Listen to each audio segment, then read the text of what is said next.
දත් කැක්කුම කොච්චර වේදනාකාරීද කියලා ඔයාලට අමුතුවෙන් කියන්න ඕනේ නැහැ. දත් කැක්කුම හැදුණු කෙනෙක් නම් මේක දන්නවා.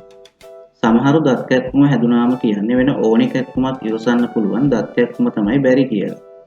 දත් කැක්කුම ඇති වෙන්නේ හානි වුණු දතේ ස්නායු වලට තෙරපීමක් හෝ හානියක් සිදු වීමේදී. ඒ වගේම දන්තාසාදන විදුරුමහේ ගැටලු දත් දිරා යාම දත්වලට ඇති වූ බාහිර හානි වගේ දේවලුත් මේ දත් කැක්කුමට හේතු වෙන්න පුළුවන්.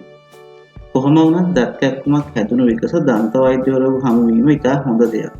නමුත් දත් කැක්කුම ඇති වෙන වෙලාවක් හරියට කියන්න බෑ. රැයක හැදුනොත් කොහෙන්ද දත් දොස්තරලා හොයන්නේ?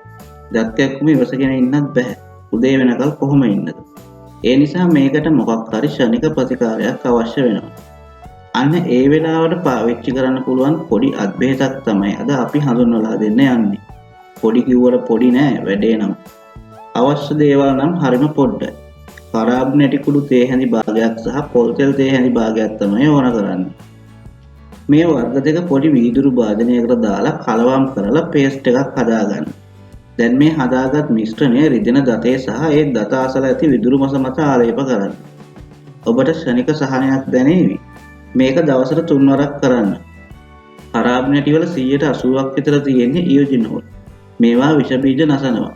දත් කැක්කුම අඩු කරනවා විතරක් නෙවෙයි මේ කරාබ් නැටි තෙල් දන්ත පවිත්‍රකාරකයක්. ඒ කියන්නේ දත් පිරිසිදු කරන සංයෝගයක් ලෙසත් පාවිච්චි කරන්න පුළුවන්. එසේනම් තවත් අලුත් වීඩියෝවකින් නැවත හමු වනතුරු ඔබට සුබ දවසක්. මෙවැනි වටිනා දේවල් දිනපතා දැනගන්න අපේ YouTube channel එක subscribe කරන්නත් අමතක කරන්න එපා.